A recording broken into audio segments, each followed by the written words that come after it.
Hey guys, so I am making this video for you guys out there who are in a situation where your cars are not starting. My uh, I had an issue with my truck the other day, and it wasn't starting at all. And I did find out what the answer was, and I did get it to start. Everything was, everything's working fine now. But let me tell you guys what happened with with that. So basically, I was parked at a Home Depot and went to get some stuff. Came back out, tried to start the car, tried to start it, and nothing happened. Nothing happened. Like got in, and everything else worked. The dash, everything else worked. I just got this truck a couple months ago, but and it drove fine. Everything worked fine, except could not get it to crank this time around. But once I got in, everything, all the chimes were good, or all the everything worked, except it wouldn't crank. Like radio, uh, blower motor, everything was working except it wouldn't crank. So I was like thinking to myself, okay, I wasn't in the Home Depot for that long. I was in the Home Depot for maybe like 45 minutes or something like that. Maybe I left the lights on. So first thing I did was I turned on the lights. Turned on the lights, and they were pretty bright. Went out, checked out the lights, the headlights, and they were pretty bright. I'm like, maybe it's not the battery, because first thing that came to my mind is the battery. I don't know the history of the battery. So anyway, I popped the hood, looked at the battery. Battery was like 2 years old. Like possibly the battery, but seeing as how bright the lights were, it should have just done a slow crank if the battery was weak. Scratching my head over it, I'm like, okay, terminals were dirty. Let's clean up the terminals. They were a bit loose, and I had a little ratchet set, and I ratcheted it up, tightened it up, and I was hoping that was the issue. Went back and tried to start it, and had the same issue. So I was like, okay. Crossing my fingers that it was the battery that was the issue, and I went back to the Home Depot, bought a battery for it, popped it in, and was hoping that would fix the situation, and nothing at all. So I was like, okay, I can cross off the battery, probably can cross off, pretty sure I can cross off the alternator.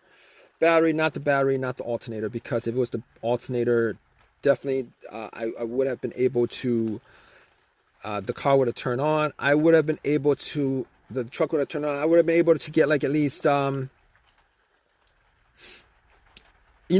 miles off of driving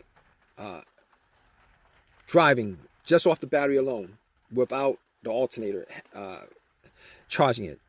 If you guys haven't done that, if you guys are in a situation where the alternator is dead, you guys can actually just pop in a fully charged battery and drive for a good 20 to 30 miles with all of the accessories off. Good tip for you guys. But wasn't the alternator, so I was like, what's next? I'm going to check the ground wires. And the ground wire was good. From the negative of the battery, I actually did check that when I changed up the battery. The ground wire was good. It was connected. There's no corrosion on it. A little bit of rust, no corrosion. I'm like, okay, not the ground wire, not the battery. Can eliminate the alternator. What else could it be? So I'm looking around. I'm like, fuses and relays. But before I did that, I was like, maybe it's possible that the car's computer is having issues. Maybe it's the PCMs that's causing it. So I went and I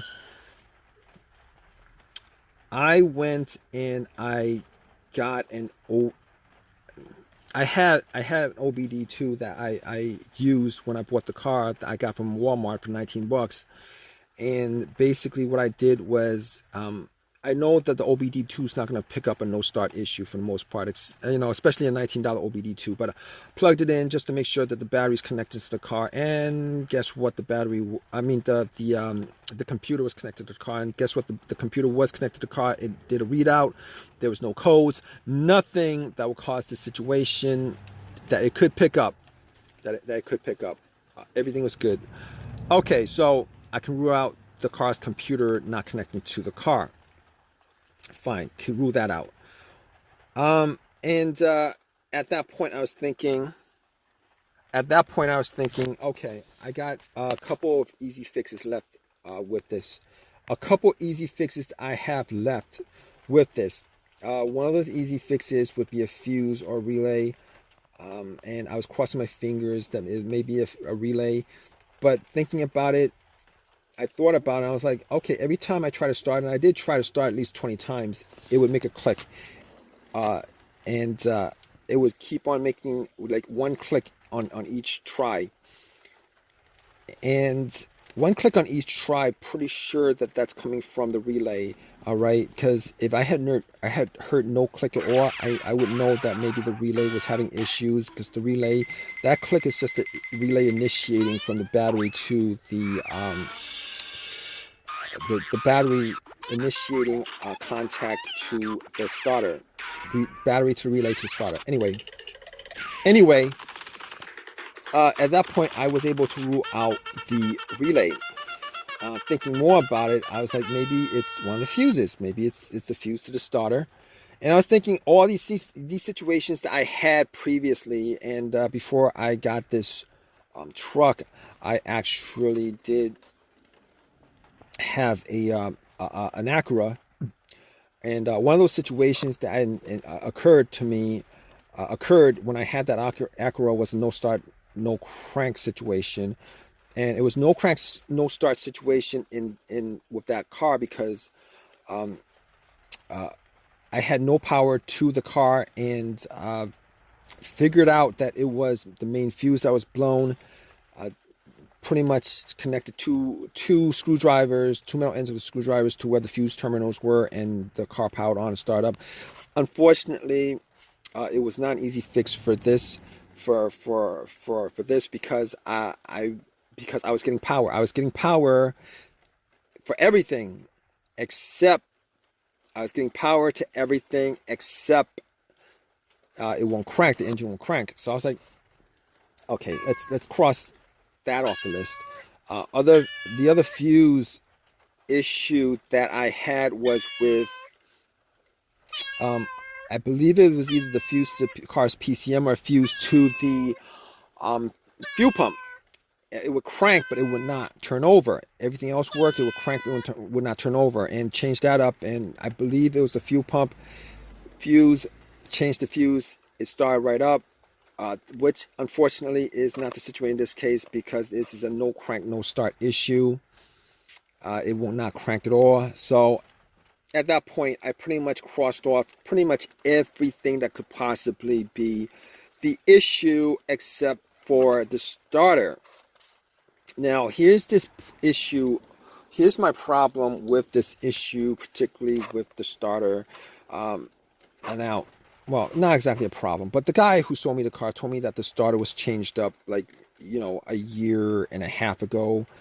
He's selling the car with a starter that's practically brand new. Only put on a couple thousand, like 5,000, 7,000 miles on the car since he swapped out the starter. And I was thinking to myself, maybe it is the starter. Maybe it is the starter. So I was like, at that point, I was like, there's no way I could test it out. I could, but there's no way I could test it out, particularly in a Walmart parking lot. So I was like, I had my tools with me and everything. So called AAA. AAA picked up the truck, drove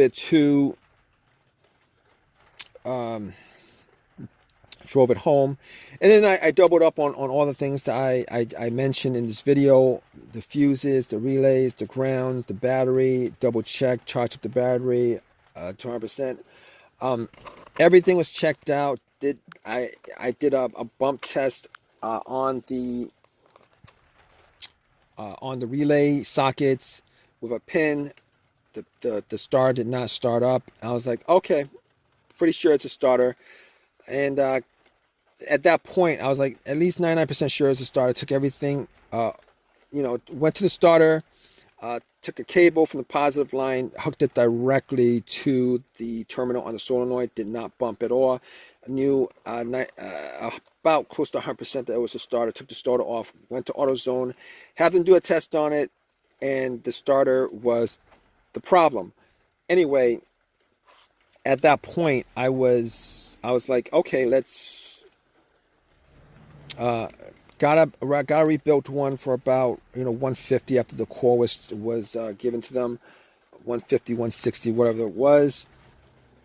Popped the starter in, and you know what? I was hoping that it was the starter. Popped the starter in, turn it on, and it turned on. It turned on, and I was glad that it was a starter. I mean, it was. I was disappointed that the starter was the problem after being told that it was replaced, but things happen. But of all the things that could happen, wasn't the biggest deal in the world. Got the starter put in, and got the truck to work. I'm all good with it. If you guys are in this situation, if you guys are still with me, just go through all the steps as far as what I've mentioned in this video. You could probably figure out like 99%, probably like 90% of the situation that's causing your car or truck or whatever you're driving not to start. It's probably because, it's probably caused by one of those things that I mentioned. All right, it's probably caused by one of the things that I mentioned. But if I've helped you guys out, please give me a thumbs up. Please subscribe. If you guys have a comment, particularly with your situation, please leave a comment in the comment section. Hope this has helped you guys out. Hope you guys, hope the cause of your problem is probably one of those easy fixes that I mentioned: a fuse, a relay, maybe the battery, negative ground wire. Even the alternator is probably easier to replace. But anyway, regardless of that, take care, guys.